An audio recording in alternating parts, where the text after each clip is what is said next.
मध्ये तुमचं स्वागत आहे। तर आज आपण बनवणार आहोत पावभाजी। तर त्यासाठी लागणारे साहित्य आहे, बटाटे घेतले मी, कांदे, टोमॅटो, बीट, ढोबळी मिरची किंवा शिमला मिरची म्हणू शकता, फ्लावर, कोथिंबीर, मीठ, पावभाजी मसाला, हळद, लाल चटणी, जिरं, आलं लसूण पेस्ट, गरम मसाला आपला घरगुतीच आहे आणि वाटाणे। तर मी इथे सगळ्या भाज्या धुवून बारीक चिरून घेतलाय। तर आता आपण पुढची स्टेप करू।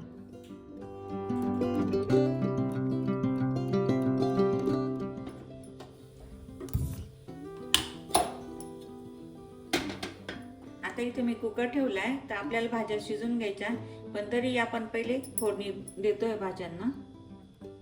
मी तेल टाकते इथे, पण जिरं टाकून घेऊ, बटाटे टाकून घेऊ आपण, फ्लावर टाकते मी, वाटाणे टाकून मी बीट पण टाकते। कलर भी छान येतो भाजीला आणि मुलं खात नाही ना म्हणून असं पण भाजीसोबत पोटात जाईल असं। टोमॅटो पण टाकून घेऊ, बाकीचा मी फोडणी टाकणार आहे, शिजवताना थोडंसं टाकून घेते। पण हळद पण टाकून घेऊ थोडी, मीठ टाकून, मीठ कमीच टाकायचं आपल्याला, थोडं आलं लसूण पेस्ट पण टाकून घेऊ आपण।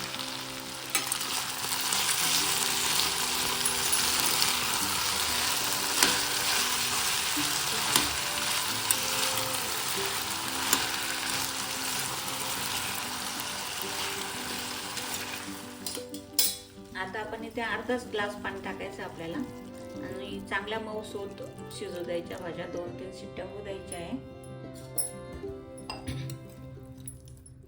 आता इथे उकळी आली आहे, आपण कुकरचं झाकण लावून घेऊ।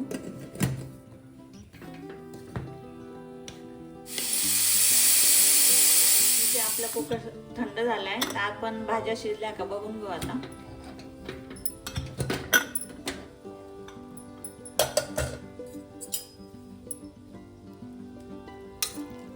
बघू शकता आपल्या इथं भाज्या छान शिजल्या, मऊसूत झाल्या आहे।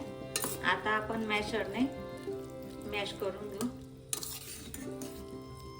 आता आपण इथं भाज्या मॅश करून घेऊ। आपल्याला जास्त मॅश नाही करायचे आहे, थोड्याशा जाडसरच राहू द्यायचं आहे, कारण ते दाताखाली येताना भाज्या छान लागतात। इकडे आता आपण फोडणीची तयारी करून घेऊ। मी तेल टाकते, जिरं टाकू आपण इथे, आलं लसूण पेस्ट टाकून घेऊ, कांदे टाकू,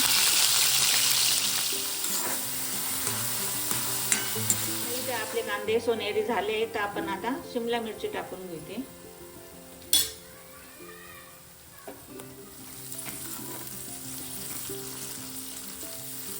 आपली इथे शिमला मिरची आता फ्राय झाली, तर टोमॅटो टाकून घेते मी इथे।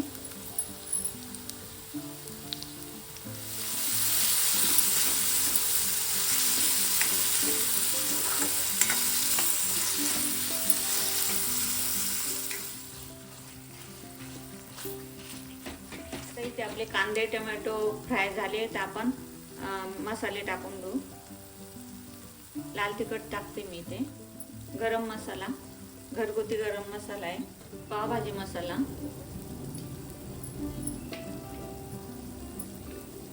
हळद,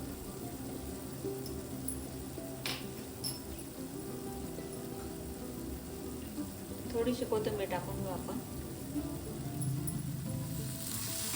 आता आपल्याला इथं तेल सुटेपर्यंत करपून घ्यायचं मसाला पूर्ण। आपण थोडं पाणी टाकून घेऊ मसाला शिजण्यापुरता। आपल्या इथं मसाला तयार झालाय, तर आता आपण भाज्या टाकून घेऊ। बघा तरी पण छान आली ना।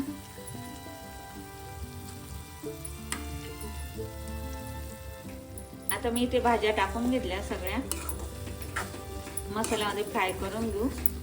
आपल्याला गरम पाणी टाकायचं, कारण गरम पाणी टाकल्याने तरी छान येते, कलर पण छान। आता इथे आपल्या भाज्या मिक्स झाल्या आहे, तर आपण गरम पाणी टाकून, आता आपण गरम पाणी टाकून मीठ टाकून घेऊ। आपण भाजी शिजवताना पण मीठ टाकलंय, त्यानुसार घ्यायचं आपल्याला। आता आपण इथे बटर टाकून घेऊ। बघू शकता इथे आपली पावभाजी तयार आहे। आता आपण वरून कोथिंबीर टाकून घेऊ।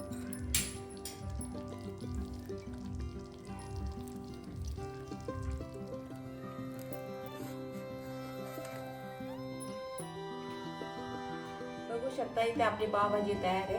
तुम्ही पण करून बघा आणि कमेंट बॉक्समध्ये सांगा तुमची रेसिपी कशी झाली. नवीन रेसिपी पाहण्यासाठी तुम्ही आमच्या चॅनलला फॉलो करा. धन्यवाद. थँक्यू.